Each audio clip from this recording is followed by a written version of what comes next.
Hello student, তোমাদের এখন routine অনুযায়ী ক্লাস 12 অর্থাৎ দ্বাদশ শ্রেণীর রাষ্ট্রবিজ্ঞানের ক্লাস আছে। আমাদের 8 নম্বর অধ্যায় পড়া চলছিল। আজকের ক্লাসে তোমাদের এই 8 নম্বর অধ্যায়ের যে প্রশ্নটা নিয়ে আলোচনা করব, অর্থবিলের সংজ্ঞা দাও, অর্থাৎ অর্থবিল কাকে বলে এবং কিভাবে পাস হয়।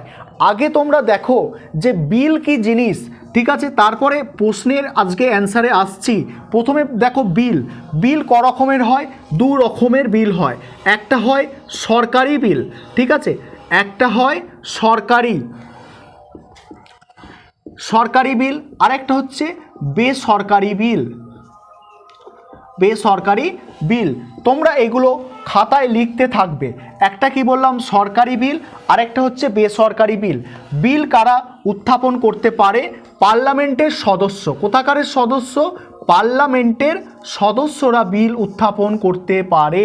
পার্লামেন্টের সদস্যদের কি বলা হয়? পার্লামেন্টের সদস্যদের এমপি বলা হয়, মেম্বার অফ পার্লামেন্ট। ঠিক আছে, পার্লামেন্টের দুটো তোমরা কক্ষ থাকে জানো, একটা হচ্ছে লোকসভা আর একটা হচ্ছে রাজ্যসভা। এই লোকসভার সদস্যদেরও এমপি বলে আর রাজ্যসভার সদস্যদেরও এমপি বলা হয়। আর যেটা তোমাদের বোঝার, যে এই সরকারি বিল, ঠিক আছে, সরকারি বিল মন্ত্রীরা উত্থাপন করতে পারবে, মন্ত্রীরা সরকারি বিল উত্থাপন করতে পারবে। আর বেসরকারি বিল অর্থাৎ যে কোনো বিল পার্লামেন্টের যে কোনো সদস্য অর্থাৎ এমপিরা উত্থাপন করতে পারবে। সেটা লোকসভার সদস্য হলেও চলবে, রাজ্যসভার সদস্য হলেও চলবে। পার্লামেন্টের যে কোনো সদস্যরা কি বেসরকারি বিল উত্থাপন করতে পারবে। আর সরকারি বিল কারা পারবে? কেবলমাত্র মন্ত্রীরা পারবে। আর এই অর্থ বিল হচ্ছে সরকারি বিল। এটা কেবলমাত্র লোকসভা অর্থাৎ মন্ত্রীদের মধ্যে আবার লোকসভা অর্থাৎ পার্লামেন্টের নিম্নকক্ষ এই লোকসভা কেবলমাত্র অর্থবিল উত্থাপন করার ক্ষমতা রাখে। এবার যেটা বলার তোমাদের, আর যেটা তোমাদের বুঝতে হবে, এখানে তোমরা বিলের ব্যাপারটা বুঝতে পারলে যে বিল হচ্ছে দুই প্রকারের হয়, একটা হচ্ছে সরকারি বিল এবং একটা হচ্ছে বেসরকারি বিল।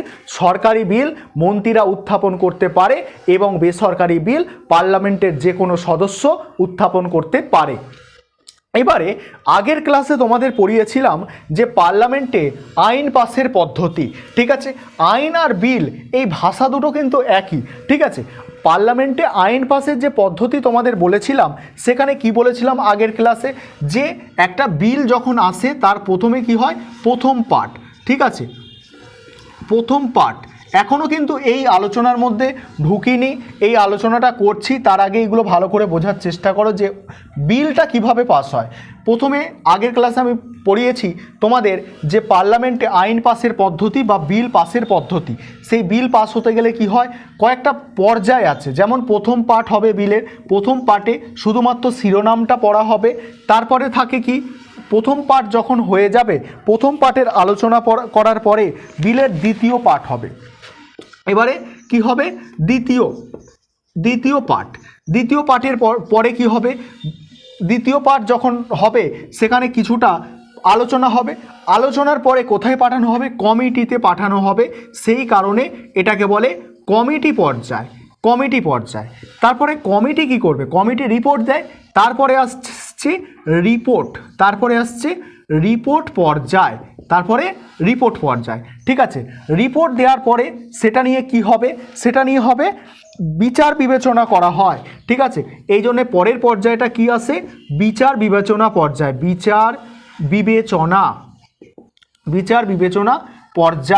ঠিক আছে। এবং তারপরে কি হবে? তারপরে 6 নম্বরে কি আছে? 6 নম্বরে হচ্ছে বিলের তৃতীয় পার্ট।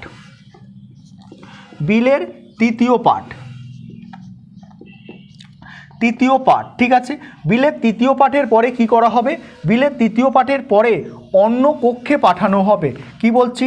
অন্য কক্ষে পাঠানো হবে। অন্য কক্ষে অর্থাৎ এই বিলটা যদি লোকসভায় যদি তোলা হয়ে থাকে, লোকসভার সদস্যরা তোলা হয়ে থাকে, এতগুলো পর্যায় পেরিয়ে বিলটা আলোচনা হয়ে অন্য কক্ষ মানে রাজ্যসভায় যাবে। রাজ্যসভায় আবার এতগুলো আলোচনা হয়ে সেটা কি হবে? রাষ্ট্রপতির কাছে যাবে। সেটা কার কাছে যাবে? রাষ্ট্রপতির কাছে যাবে সাইন করার জন্য। এই রাষ্ট্রপতি যখন বিলটায় সাইন করবে তখন সেটা আইনে পরিণত হবে। এটা তোমাদের আগের ক্লাসে আমি পড়িয়ে দিয়েছি।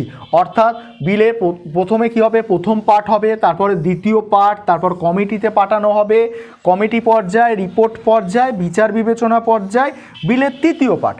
তারপরে কি হলো, সে কিনা আবার অন্য কক্ষে এতগুলো প্রসেস চলতে থাকবে। এই এতগুলো প্রসেস অন্য কক্ষে গিয়ে তারপরে অন্য কক্ষে আলোচনার পরে রাষ্ট্রপতির কাছে যাবে এবং রাষ্ট্রপতি সেটাকে যদি সম্মতি দেয় আইনে পরিণত হবে। এবারে আজকের ক্লাসে আমরা যেটা পড়ব, আজকের ক্লাসের প্রশ্নটা হচ্ছে অর্থ বিল কাকে বলে এবং অর্থ বিল কিভাবে পাস হয় সেটা আলোচনা করো। এখানে অর্থ বিল কাকে বলে সেটা ভালো করে তোমরা শুনবে, আমি বলছি শোনো ভালো করে। যে অন্যান্য দেশের মতো, ভালো করে তোমরা মনোযোগ সহকারে শোনো, অন্যান্য দেশের মতো ভারতের কেন্দ্রীয় মন্ত্রিসভার নিম্নকক্ষ অর্থাৎ লোকসভার অর্থ বিল সম্পর্কে ব্যাপক ক্ষমতা ভোগ করে। তাহলে কি বলছি, অন্যান্য দেশের মতো ভারতের মানে নিম্নকক্ষ হচ্ছে আইনসভা, নিম্নকক্ষ লোকসভা অর্থ বিলের ব্যাপারে ব্যাপক ক্ষমতা ভোগ করে। সংবিধানের 110 নম্বর ধারায় অর্থ বিলের সংজ্ঞা দেয়া আছে। সংজ্ঞা অনুসারে কেবলমাত্র নিম্নলিখিত সবকটি বা তার যে কোনো একটিও যদি বিলে উল্লেখ থাকে তাহলে সেই বিলকে অর্থ বিল বলা যায়। এবারে তোমরা সাইটে দেখতে পাচ্ছ যে কোন পয়েন্টগুলো উল্লেখ থাকলে তাকে অর্থ বিল বলা যাবে। আমি দু একটা পড়ে শোনাচ্ছি, দেখে নাও। আর তোমাদের এই কটা জিনিস সবকটাই লিখতে হবে। তাহলে কি বললাম, যে আরও একবার শোনো, যে অন্যান্য দেশের অর্থ বিল পাসের ক্ষেত্রে আইনসভা নিম্নকক্ষ, অর্থাৎ আমাদের দেশে আইনসভা নিম্নকক্ষের নাম লোকসভা, যেমন অন্যান্য দেশের ক্ষেত্রে আইনসভা নিম্নকক্ষ ক্ষমতা ভোগ করে, আমাদের দেশেও সেই ক্ষমতাই ভোগ করে। অর্থাৎ অর্থ বিলের ক্ষেত্রে লোকসভার ক্ষমতা সব থেকে বেশি, এটা প্রথমে তোমাদের মাথায় রাখতে হবে। তারপরে কি মাথায় রাখতে হচ্ছে, যে সংবিধানের 110 নম্বর ধারায় কিছু একটা লিস্ট দেওয়া হয়েছে, যে এই কথা যদি বিলে উল্লেখ থাকে তাহলে তাকে কি করা যাবে, তাকে অর্থ বিল বলা যাবে। এবারে আসছে অর্থ বিল পাসের পদ্ধতি। অর্থ বিল পাসের পদ্ধতিটা একটু শোনো। অর্থ বিল পাসের পদ্ধতি তোমাদের 3টে পয়েন্টে আলোচনা করতে হবে। 1 নম্বর পয়েন্ট, 2 নম্বর পয়েন্ট এবং 3 নম্বর পয়েন্ট, 3টে পয়েন্টে আলোচনা করতে হবে। নোটটা তোমরা দেখতে পাবে, আমি সাইডে তোমাদের দেখাবো। তার আগে তোমরা একটু বুঝে নাও। 1 নম্বর পয়েন্টে তোমাদের যেটা বুঝতে হবে, যে অর্থ বিল কেবলমাত্র কি লোকসভায় উত্থাপন করা যায়, রাজ্যসভায় কোনো অর্থ বিল উত্থাপন করা যায় না।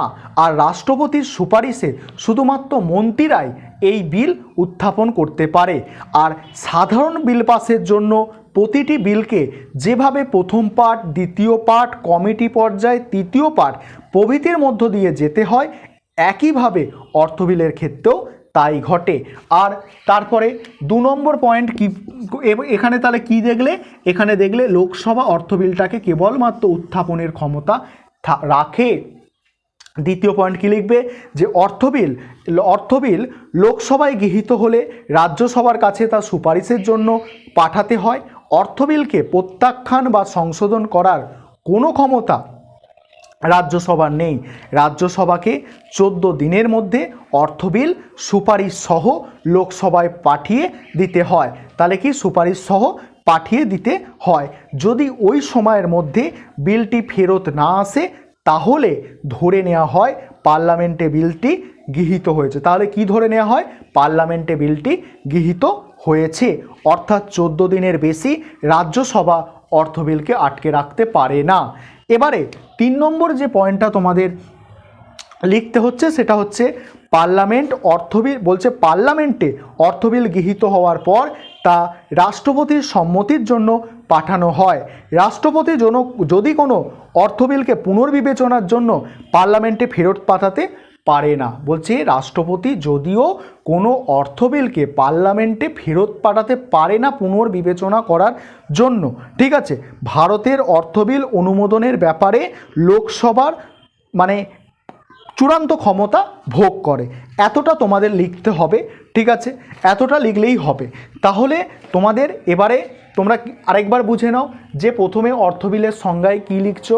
অর্থবিলের সংজ্ঞায় তোমাদের লিখতে হচ্ছে যে এবারে তোমরা দেখো সাইডে তোমরা নোটটা দেখেছো, সেই নোটটা তোমাদের দেখানো হয়েছে, সেখানে তোমরা কি দেখলে যে অর্থবিলের ক্ষেত্রে অন্যান্য দেশে পার্লামেন্টের নিম্নকক্ষ যেমন চূড়ান্ত ক্ষমতা ভোগ করে, আমাদের দেশেও পার্লামেন্টের নিম্নকক্ষের নাম লোকসভা, সেই লোকসভা অর্থবিলের ক্ষেত্রে চূড়ান্ত ক্ষমতা কি করে, ভোগ করে, ঠিক আছে।